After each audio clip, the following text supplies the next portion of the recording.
una mochila verde colgando de un árbol durante 22 años, un zapato de mujer en el fondo de un barranco. Estos fueron los únicos testigos silenciosos de uno de los crímenes más calculados en la historia de México. Asegúrate de suscribirte al canal para no perder más casos como este y cuéntame en los comentarios desde dónde estás viendo. 15 de octubre de 1989. Carmen Delgado sale de excursión con su nuevo esposo Eduardo y su hijo de 8 años, Mateo. Nunca regresaron, pero la verdad es aún más escalofriante que su desaparición. Eduardo Herrera no murió en esas montañas como todos creyeron durante décadas.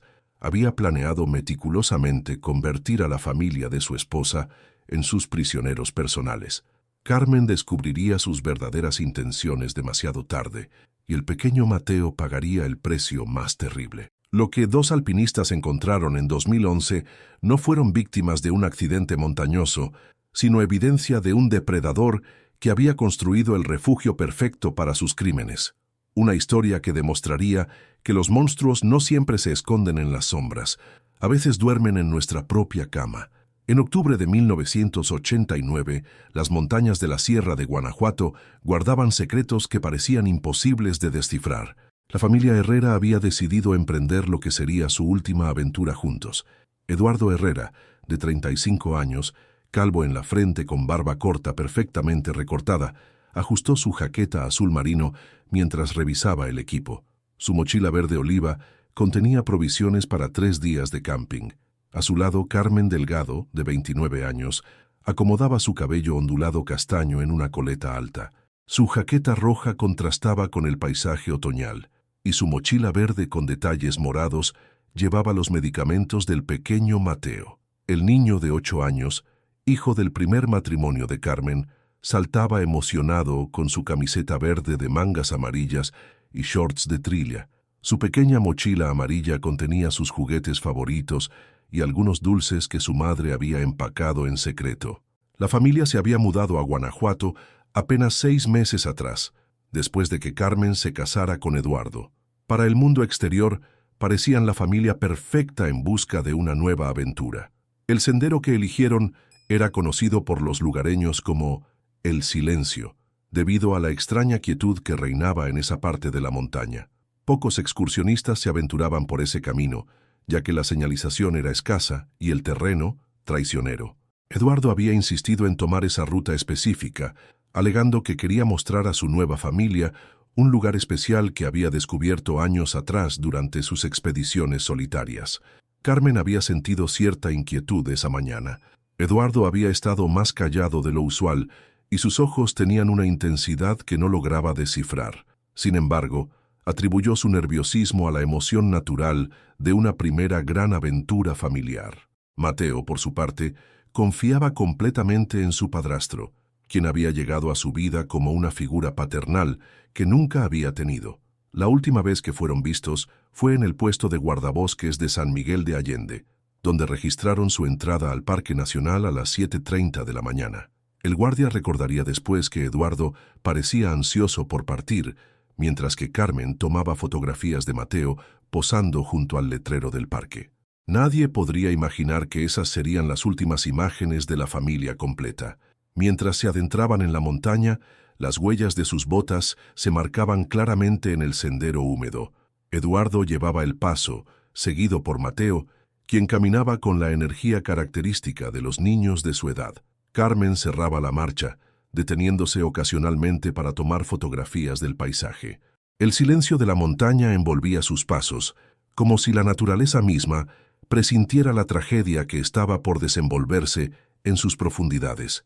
Los días siguientes, al 15 de octubre de 1989, transcurrieron con una normalidad engañosa en el pueblo de San Miguel de Allende. La familia Herrera había planeado regresar el martes por la tarde, pero cuando el miércoles llegó sin noticias, los pocos conocidos de Carmen comenzaron a preocuparse. María González, vecina del pequeño departamento donde vivía la familia, fue la primera en notar que algo andaba mal cuando vio que el periódico se acumulaba en la puerta. La denuncia oficial fue presentada el jueves 19 de octubre por el hermano de Carmen, quien había viajado desde Ciudad de México tras no poder contactar a su hermana por teléfono. Las autoridades locales, lideradas por el comandante Rodrigo Sánchez, organizaron rápidamente un operativo de búsqueda. Sin embargo, la vastedad de la Sierra de Guanajuato y la falta de recursos especializados convirtieron la tarea en una misión casi imposible. Los primeros equipos de rescate se concentraron en los senderos más populares, asumiendo que una familia con un niño pequeño no se habría aventurado por rutas peligrosas.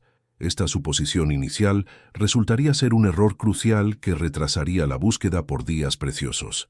Mientras tanto, los helicópteros sobrevolaban las áreas más accesibles, pero la espesa vegetación y el terreno montañoso limitaban severamente la visibilidad desde el aire. El clima no ayudaba. Una tormenta inesperada había azotado la región el lunes por la noche, creando condiciones peligrosas en las montañas. Los rescatistas temían que la familia hubiera quedado atrapada por el mal tiempo, pero también esperaban que hubieran encontrado refugio en alguna de las pequeñas cabañas de emergencia distribuidas por el parque.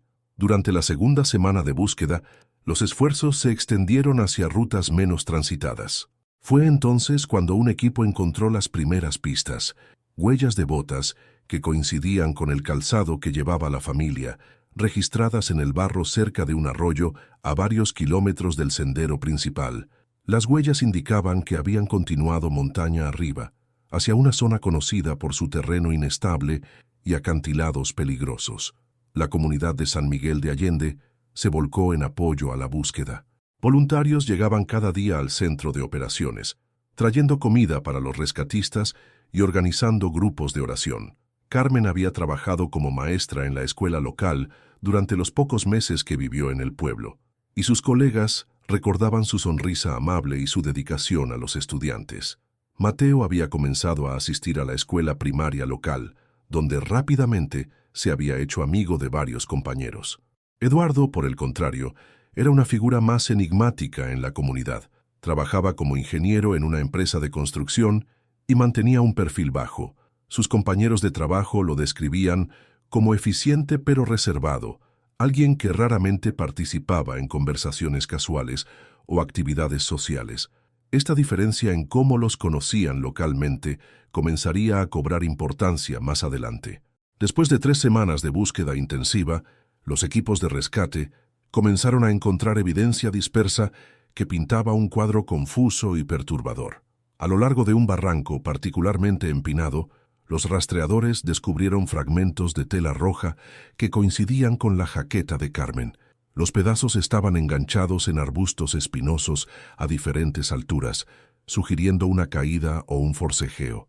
El comandante Sánchez coordinó la investigación con creciente preocupación. Los fragmentos de tela se encontraban en un área donde el sendero se volvía extremadamente peligroso, con un acantilado de más de 50 metros de altura que terminaba en un caos de rocas afiladas. Los equipos especializados en rescate de montaña descendieron al fondo del barranco, pero las intensas lluvias de las semanas anteriores habían creado torrentes que habrían arrastrado cualquier evidencia aguas abajo. Durante la 4ª semana, un descubrimiento macabro cambió el rumbo de la investigación. Los rescatistas encontraron una pequeña mochila amarilla parcialmente enterrada bajo rocas y tierra, a aproximadamente 1 kilómetro del lugar donde habían hallado los fragmentos de tela. La mochila pertenecía inequívocamente a Mateo y su contenido revelaba una historia inquietante. Los juguetes estaban dispuestos de manera extraña, como si alguien hubiera intentado organizarlos cuidadosamente antes de esconder la mochila. La ausencia de la mochila de Eduardo comenzó a generar preguntas incómodas entre los investigadores. Si la familia había sufrido un accidente, ¿por qué solo encontraban evidencia de Carmen y Mateo? ¿Dónde estaba la mochila verde oliva que varios testigos habían visto cargar al hombre esa mañana fatídica de octubre? El hermano de Carmen, Roberto Delgado, llegó desde la capital para presionar por más recursos en la búsqueda. Durante sus conversaciones con los investigadores, reveló detalles sobre la relación de su hermana con Eduardo que nadie en San Miguel de Allende conocía. Carmen le había confesado en llamadas telefónicas que Eduardo podía ser controlador y celoso, especialmente en lo que respectaba a Mateo. En varias ocasiones, había expresado su preocupación por la forma en que Eduardo observaba al niño, con una intensidad que la hacía sentir incómoda. Estos testimonios llevaron a los investigadores a examinar más de cerca el pasado de Eduardo Herrera. Lo que descubrieron fue una historia de empleos frecuentemente cambiados y relaciones que terminaban abruptamente.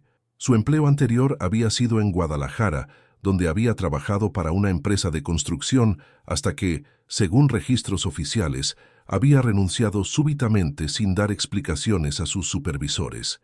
La búsqueda continuó durante 2 meses más, pero con cada día que pasaba, las esperanzas se desvanecían. Las primeras nevadas de invierno comenzaron a cubrir las montañas, haciendo imposible continuar con operaciones de rescate en las zonas más altas.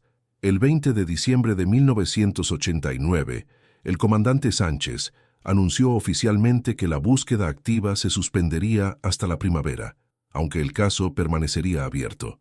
Los años pasaron como hojas llevadas por el viento en la Sierra de Guanajuato. El caso de la familia Herrera gradualmente se desvaneció de la memoria colectiva de San Miguel de Allende, relegado a ser una historia trágica más en los archivos policiales. El expediente, marcado como Caso sin resolver 089-1989, ocupaba un lugar en los estantes polvorientos de la comandancia junto a docenas de otros misterios sin solución. Roberto Delgado nunca abandonó la búsqueda de respuestas sobre el destino de su hermana y su sobrino. Cada año, en el aniversario de la desaparición, regresaba a San Miguel de Allende para recorrer los senderos montañosos, esperando encontrar alguna pista que los investigadores hubieran pasado por alto. Sus esfuerzos solitarios, aunque admirables, no produjeron resultados concretos. El comandante Sánchez se retiró en 1995, llevándose consigo la frustración de no haber podido resolver uno de los casos más desconcertantes de su carrera. Su sucesor, el comandante Miguel Torres, heredó una oficina llena de casos antiguos y una carga de trabajo que priorizaba los crímenes actuales sobre los misterios del pasado. En 1998, un artículo en el periódico local recordó el caso en su 9º aniversario, pero para entonces, la mayoría de los residentes más jóvenes de San Miguel de Allende nunca habían oído hablar de la familia desaparecida. Los pocos que recordaban el caso lo hacían como una tragedia nebulosa, una advertencia sobre los peligros de aventurarse sin preparación adecuada en las montañas. Durante estos años, Eduardo Herrera se había convertido en una figura casi fantasmagórica en las especulaciones locales. Algunos creían que había perecido junto con su familia en algún accidente montañoso cuya evidencia nunca sería encontrada. Otros más escépticos sugerían teorías más oscuras, pero sin evidencia concreta, estas permanecían como rumores susurrados en cantinas y reuniones familiares. La escuela donde Carmen había enseñado durante sus breves meses en el pueblo había erigido una pequeña placa conmemorativa en su honor, recordando su dedicación a los estudiantes y su trágico destino. Mateo era recordado por sus compañeros de clase como un niño alegre y curioso, siempre dispuesto a ayudar a otros estudiantes con dificultades académicas. La casa donde había vivido la familia fue eventualmente vendida por el banco, después de que las autoridades declararan legalmente muertos a los desaparecidos en 1996. Los nuevos propietarios, una joven pareja de Ciudad de México, nunca supieron la historia completa de sus predecesores hasta años después, cuando un vecino mayor les contó sobre la tragedia que había marcado esa dirección. Los archivos del caso se mantuvieron intactos, pero rara vez eran consultados. Las fotografías de la escena del crimen, los mapas de búsqueda y los testimonios de testigos se conservaron en carpetas Manila que amarilleaban con el tiempo. Entre estos documentos se encontraba un detalle que años más tarde se revelaría como crucial: las coordenadas exactas donde se habían encontrado los fragmentos de la jaqueta roja de Carmen. El 14 de marzo de 2011, 22 años después de la desaparición de la familia Herrera, 2 alpinistas experimentados emprendieron una expedición hacia una de las zonas más remotas de la Sierra de Guanajuato. Diego Morales, un ingeniero de sistemas de 34 años, y su compañero de escalada, Alejandro Ruiz, un fotógrafo especializado en paisajes montañosos, habían planeado esta expedición durante meses, con el objetivo de documentar formaciones rocosas raramente fotografiadas en la región. La mañana del descubrimiento amaneció clara y fría. Los dos hombres habían acampado la noche anterior en una pequeña meseta a considerable altura, desde donde tenían una vista panorámica de valles y barrancos que pocos seres humanos habían explorado. Su plan era descender por una serie de cornisas rocosas hacia un cañón particularmente escarpado, donde esperaban encontrar formaciones geológicas únicas para la colección fotográfica de Alejandro. Mientras navegaban cuidadosamente por un sendero apenas visible entre la vegetación espesa, Diego notó algo inusual brillando en las ramas de un árbol solitario que crecía en el borde de un precipicio. Al acercarse, descubrió que se trataba de una mochila parcialmente descompuesta, sus colores originales desvanecidos por décadas de exposición a los elementos, pero aún identificable como una mochila de montaña de estilo antiguo. La mochila verde con detalles morados había estado suspendida a unos 3 metros del suelo, enganchada en ramas robustas que la habían mantenido fuera del alcance de animales carroñeros durante más de 2 décadas. La vegetación había crecido parcialmente sobre ella, como si la naturaleza hubiera intentado ocultar este testimonio silencioso de una tragedia antigua. Con extremo cuidado, Diego utilizó cuerdas de escalada para recuperar la mochila. Su contenido, protegido parcialmente por el material resistente al agua, revelaba artículos que inmediatamente sugirieron una historia trágica: medicamentos vencidos con el nombre de Carmen Delgado, una billetera con identificación deteriorada y fotografías familiares que, aunque dañadas por la humedad, aún mostraban rostros sonrientes de una familia que parecía feliz.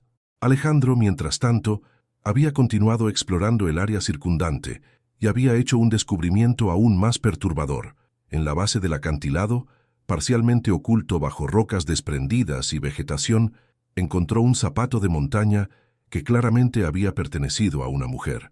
El calzado, de una marca reconocida de equipamiento para senderismo, estaba en un estado de conservación sorprendentemente bueno, protegido por su ubicación bajo las rocas. Los dos alpinistas comprendieron inmediatamente la gravedad de sus hallazgos. Sin alterar más la escena, documentaron cuidadosamente la ubicación de ambos objetos con fotografías y coordenadas GPS precisas. La decisión de descender inmediatamente de la montaña y reportar el descubrimiento a las autoridades fue unánime e inmediata. El descenso se realizó en silencio contemplativo. Ambos hombres comprendían que habían tropezado con evidencia de una tragedia humana, posiblemente relacionada con uno de los muchos casos de personas desaparecidas en las montañas mexicanas. Lo que no podían imaginar era que acababan de reabrir un caso que había permanecido dormido durante más de 2 décadas. La llamada llegó a la comandancia de San Miguel de Allende a las 4:30 de la tarde del 14 de marzo de 2011. El comandante Torres, ahora un veterano con 16 años en el cargo, escuchó con creciente interés, mientras Diego Morales describía el descubrimiento de la mochila y el zapato de montaña. Las coordenadas que proporcionaba el alpinista correspondían exactamente con una zona que había sido parcialmente explorada durante la búsqueda de 1989, pero nunca con el detalle necesario debido a su inaccesibilidad. Torres ordenó inmediatamente la formación de un equipo de recuperación especializado. A diferencia de 1989, las técnicas forenses y de investigación habían avanzado considerablemente, y el departamento ahora contaba con equipamiento más sofisticado para operaciones de rescate en montaña. Al día siguiente, un equipo compuesto por investigadores forenses, especialistas en rescate montañoso y técnicos en evidencia se dirigió hacia las coordenadas proporcionadas por los alpinistas. La recuperación de la evidencia se realizó con meticulosidad científica. Cada objeto fue fotografiado en su posición original, documentado con mediciones precisas y cuidadosamente empaquetado para preservar cualquier evidencia biológica que pudiera haber sobrevivido a las décadas de exposición. La mochila de Carmen contenía documentos que permitieron una identificación positiva inmediata, confirmando que el caso de la familia Herrera había sido reabierto oficialmente. El análisis forense inicial reveló detalles intrigantes. Los daños en la mochila sugerían que había caído desde una altura considerable antes de quedar enganchada en las ramas del árbol. Los patrones de desgaste indicaban que había estado suspendida durante un periodo extenso, mecida por vientos montañosos durante décadas. Sin embargo, la ubicación de la mochila no coincidía con las proyecciones de caída natural desde los senderos conocidos de la zona. Roberto Delgado, ahora de 58 años y trabajando como contador en Ciudad de México, recibió la llamada del comandante Torres con una mezcla de esperanza renovada y dolor revivido. Después de 22 años de incertidumbre, finalmente había evidencia concreta del destino de su hermana Carmen. Sin embargo, la ausencia de cualquier rastro de Mateo o Eduardo creaba nuevas preguntas inquietantes. La investigación se intensificó cuando los análisis de laboratorio confirmaron que tanto la mochila como el zapato habían estado expuestos a los elementos durante aproximadamente el tiempo transcurrido desde la desaparición original. Las fibras textiles correspondían con las descripciones de la ropa que llevaba Carmen el día de su desaparición y restos de ADN degradado pero identificable confirmaron que los objetos le habían pertenecido. El equipo forense también descubrió algo que inicialmente pasó desapercibido: marcas inusuales en las rocas cerca de donde se encontró el zapato. Estas marcas, erosionadas por el tiempo pero aún visibles bajo análisis microscópico, sugerían que objetos pesados habían sido arrastrados o movidos en esa área. Los patrones no eran consistentes con procesos naturales de erosión o desprendimiento de rocas. La pregunta que obsesionaba a los investigadores era evidente: si Carmen había caído o sido empujada desde el acantilado, ¿dónde estaban los restos de Mateo y Eduardo? La ausencia de cualquier evidencia de los otros dos miembros de la familia sugería escenarios que los investigadores apenas comenzaban a contemplar. Torres decidió que era necesario expandir la búsqueda a áreas aún más remotas de la montaña. Utilizando tecnología GPS moderna y técnicas de mapeo por satélite que no habían estado disponibles en 1989, el equipo comenzó a identificar cuevas, barrancos y formaciones rocosas que nunca habían sido exploradas sistemáticamente. La búsqueda expandida comenzó el 28 de marzo de 2011, con equipos especializados explorando sistemáticamente cada barranco, cueva y formación rocosa en un radio de 5 kilómetros alrededor del sitio donde se habían encontrado las pertenencias de Carmen. Diego Morales y Alejandro Ruiz se habían ofrecido como voluntarios para guiar a los equipos de búsqueda, utilizando su conocimiento íntimo del terreno montañoso para acceder a áreas que serían imposibles de alcanzar para investigadores menos experimentados en escalada. El tercer día de la búsqueda expandida, Alejandro notó algo que inicialmente atribuyó a patrones naturales en la corteza de los árboles. Sin embargo, al examinar más cuidadosamente varios pinos en una zona particularmente remota, se dio cuenta de que las marcas formaban un patrón demasiado regular para ser producto de procesos naturales. Las marcas, talladas superficialmente en la corteza y ya cicatrizadas por años de crecimiento, formaban flechas rudimentarias que parecían señalar una dirección específica. El descubrimiento de estas marcas direccionales cambió completamente la naturaleza de la investigación. Los investigadores se dieron cuenta de que no estaban simplemente buscando los restos de un accidente montañoso, sino siguiendo un rastro deliberadamente creado por alguien que conocía íntimamente el terreno. Las flechas estaban talladas a intervalos regulares, aproximadamente cada 100 metros, y todas señalaban hacia una zona de la montaña que estaba fuera de cualquier sendero conocido o utilizado por excursionistas regulares. Siguiendo estas señales arbóreas, el equipo de búsqueda se adentró en una región de la Sierra de Guanajuato que aparecía en mapas topográficos, pero que raramente era visitada por seres humanos.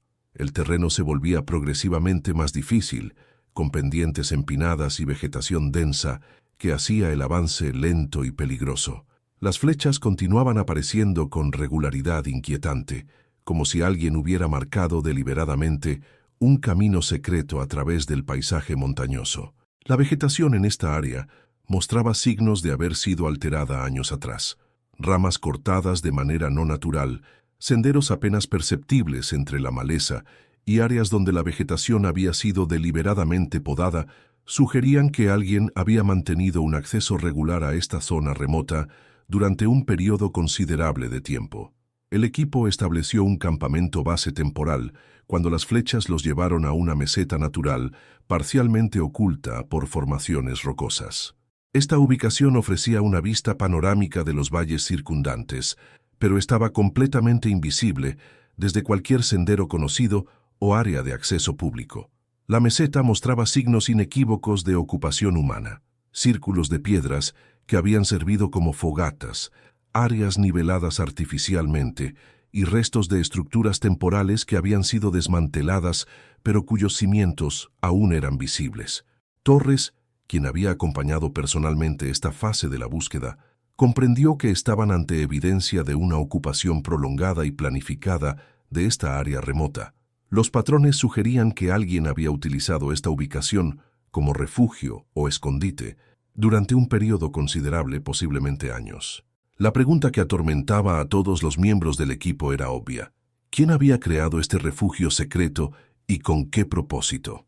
El análisis de los restos vegetales y orgánicos encontrados en la meseta sugería que la ocupación más intensa de esta área había ocurrido aproximadamente entre 1989 y mediados de la década de 1990. Esta cronología coincidía de manera inquietante con el período inmediatamente posterior a la desaparición de la familia Herrera. La exploración detallada de la meseta oculta reveló una realidad que superaba los peores temores de los investigadores. Bajo capas de hojas descompuestas y vegetación crecida, el equipo forense descubrió los restos de lo que claramente había sido una estructura habitacional rudimentaria pero funcional. Los cimientos de piedra habían soportado una construcción temporal que había sido cuidadosamente desmantelada, pero los patrones en el suelo revelaban la existencia de al menos dos estructuras separadas, una más grande que había servido como vivienda principal y una más pequeña con características que sugerían su uso como área de confinamiento. Los análisis del suelo en la estructura más pequeña revelaron trazos de zinc y hierro consistentes con la presencia prolongada de cadenas o grilletes metálicos. Las muestras de tierra también contenían niveles elevados de fosfatos orgánicos, indicando la presencia humana continua durante varios años. Estos hallazgos pintaban un cuadro aterrador de lo que había ocurrido en esta ubicación remota durante la década siguiente a la desaparición de la familia Herrera. Roberto Delgado, quien había insistido en estar presente durante esta fase crucial de la investigación, se encontraba devastado por las implicaciones de los descubrimientos. La evidencia sugería que su sobrino Mateo había sido mantenido cautivo en esta ubicación durante años, víctima de una planificación meticulosa y perversa que había comenzado mucho antes de esa fatídica excursión montañosa de octubre de 1989. La investigación del historial de Eduardo Herrera tomó una urgencia renovada. Los investigadores descubrieron que había visitado esta área de la montaña múltiples veces durante los meses anteriores a su matrimonio con Carmen. Registros de la empresa de construcción donde trabajaba mostraban que había solicitado permisos para inspecciones geológicas en la región, utilizando su posición profesional para justificar exploraciones que ahora se revelaban como reconocimiento para establecer su refugio secreto. Los testimonios de antiguos compañeros de trabajo de Eduardo, reentrevistados después de más de 2 décadas, revelaron detalles que habían parecido insignificantes en 1989, pero que ahora adquirían una relevancia siniestra.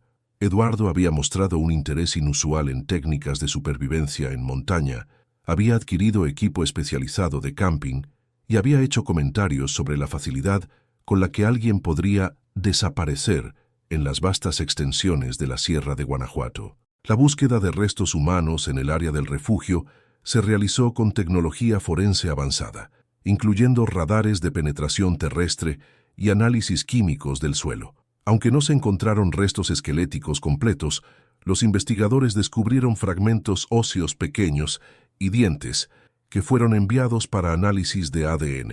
Los resultados confirmarían más tarde que pertenecían a un menor de edad de aproximadamente la edad que habría tenido Mateo durante los años de su presunto cautiverio. El patrón de vida en el refugio, reconstructed a partir de evidencia arqueológica, revelaba una rutina establecida durante varios años. Eduardo había mantenido un suministro regular de provisiones, probablemente transportadas durante excursiones aparentemente inocentes de inspección geológica. La ubicación había sido elegida estratégicamente para ser completamente invisible desde cualquier ruta de acceso normal, pero con múltiples rutas de escape en caso de descubrimiento accidental. La investigación también reveló que Eduardo había mantenido su empleo y una apariencia de normalidad en San Miguel de Allende durante al menos 2 años después de la desaparición oficial de la familia. Registros empleador mostraban que había continuado trabajando regularmente, pero había solicitado frecuentes permisos para inspecciones de campo que coincidían con los periodos cuando habría necesitado abastecer y mantener su refugio secreto. Los esfuerzos para localizar a Eduardo Herrera se intensificaron cuando los investigadores confirmaron que no había muerto en la montaña junto con su familia, como se había asumido durante décadas. Los registros oficiales mostraban que había abandonado su empleo en San Miguel de Allende en enero de 1992, aproximadamente 2 años y 3 meses después de la desaparición oficial.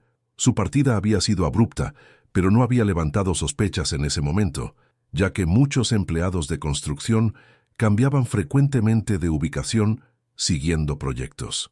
La búsqueda nacional de Eduardo Herrera reveló un patrón perturbador de identidades cambiantes y empleos temporales a lo largo de México durante las décadas siguientes. Utilizando técnicas forenses modernas y bases de datos interconectadas que no habían existido en los años 90, los investigadores rastrearon una serie de empleos en construcción bajo nombres ligeramente alterados en estados como Jalisco, Michoacán y finalmente Oaxaca. En abril de 2011, Eduardo Herrera fue localizado viviendo bajo el nombre de Eduardo Hernández en un pequeño pueblo montañoso cerca de Oaxaca de Juárez. A los 57 años, trabajaba como capataz en una empresa de construcción local y había mantenido un perfil extremadamente bajo durante casi 2 décadas. Su arresto se realizó sin incidentes, ya que no opuso resistencia cuando los agentes federales llegaron a su modesta vivienda. Durante el traslado de regreso a Guanajuato, Eduardo mantuvo un silencio absoluto, negándose a responder preguntas sobre los eventos de 1989 o sobre el paradero de Mateo. Sin embargo, su comportamiento durante las primeras horas de detención revelaba signos de un hombre que había estado esperando este momento durante décadas. Sus pocas pertenencias personales incluían fotografías de Carmen y Mateo, que había conservado durante todos estos años, junto con recortes de periódicos sobre la búsqueda original de 1989. El interrogatorio formal comenzó el 18 de abril de 2011, con la presencia del comandante Torres, un fiscal especializado en crímenes graves, y un psicólogo forense. Durante las primeras 8 horas, Eduardo se mantuvo en silencio, respondiendo únicamente para confirmar su identidad y rechazar cualquier representación legal. Sin embargo, cuando los investigadores le mostraron fotografías del refugio montañoso y las pertenencias de Carmen encontradas después de 22 años, algo cambió en su demeanor. Sus manos comenzaron a temblar visiblemente y por primera vez desde su arresto, estableció contacto visual directo con sus interrogadores. El psicólogo forense notó signos de lo que parecía ser alivio, como si el peso de guardar estos secretos durante más de 2 décadas finalmente hubiera llegado a ser insoportable. La confesión llegó de manera gradual durante la 10ª hora de interrogatorio. Eduardo comenzó describiendo su obsesión con Carmen desde los primeros días de su relación, y cómo esta obsesión había evolucionado hacia una necesidad de controlar completamente su vida y la de Mateo. Había planificado meticulosamente el refugio montañoso durante meses, utilizando sus conocimientos profesionales para crear una ubicación donde podría mantener a la familia bajo su control absoluto, lejos de cualquier interferencia externa. La descripción de los eventos del 15 de octubre de 1989 reveló una premeditación escalofriante. Eduardo había guiado deliberadamente a Carmen y Mateo hacia el acantilado remoto, donde había precipitado una confrontación sobre celos infundados y sospechas paranoides. Cuando Carmen había amenazado con dejarlo y regresar a Ciudad de México con Mateo, Eduardo había perdido el control y la había empujado desde el precipicio en un momento de furia ciega. La confesión más devastadora se refería al destino de Mateo. El niño había presenciado el asesinato de su madre y había quedado completamente traumatizado por la violencia. Eduardo lo había llevado al refugio preparado, donde lo mantuvo cautivo durante más de 2 años. Durante este periodo, Mateo había sufrido abusos psicológicos y físicos constantes, mientras Eduardo intentaba reeducarlo para que aceptara su nueva realidad y olvidara su vida anterior. Eduardo describió cómo había mantenido al niño en condiciones de aislamiento extremo, utilizando cadenas para prevenir intentos de escape y creando un sistema de recompensas y castigos diseñado para quebrar su voluntad. Durante los meses de invierno, las condiciones en el refugio se volvían especialmente brutales, con temperaturas bajo cero y suministros limitados que Eduardo utilizaba como herramientas de control adicionales. La confesión revelaba que Mateo había muerto durante el invierno de 1991, aproximadamente 2 años después de su secuestro.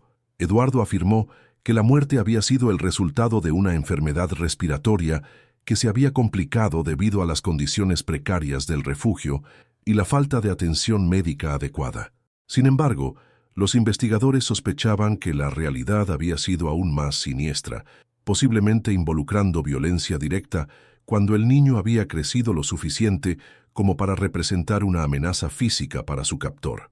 El 23 de mayo de 2011, después de semanas de negociaciones legales y interrogatorios adicionales, Eduardo Herrera finalmente reveló la ubicación aproximada donde había sepultado los restos de Mateo. La información llegó como parte de un acuerdo de confesión completa que había sido negociado por su defensor legal, quien había argumentado que la cooperación de su cliente demostraba remordimiento genuino después de décadas de tormento psicológico.